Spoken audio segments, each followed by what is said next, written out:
Ces arbres majestueux sont l'emblème du Liban. Mais les cèdres de la montagne libanaise font face à un nouveau danger causé par le réchauffement climatique, un insecte minuscule qui ronge leurs aiguilles. Nabil Nemer étudie ces arbres parfois millénaires depuis plus de 2 décennies.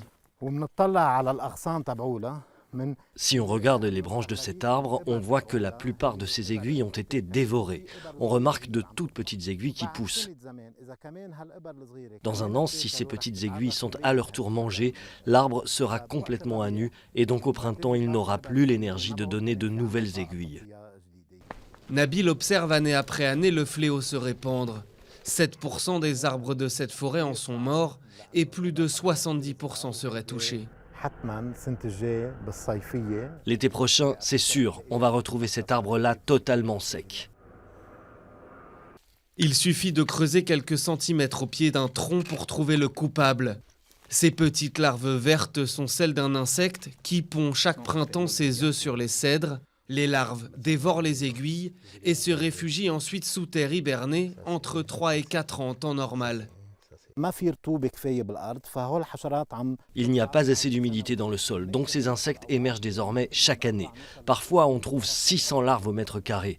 Et c'est un grand danger parce que toutes les larves vont sortir du sol, pas seulement quelques-unes. Pour sauver les cèdres, plus question d'utiliser d'insecticides chimiques. Les opérations de reforestation se multiplient. Dans cette réserve naturelle plus au sud, des dizaines de scouts viennent replanter 300 cèdres.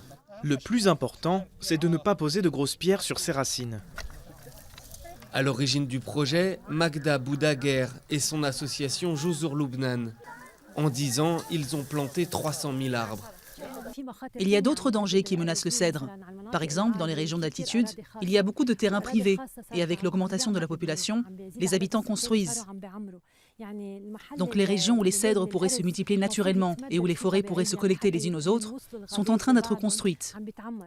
En moins de 20 ans, le pays a déjà perdu plus de 3500 hectares de forêt.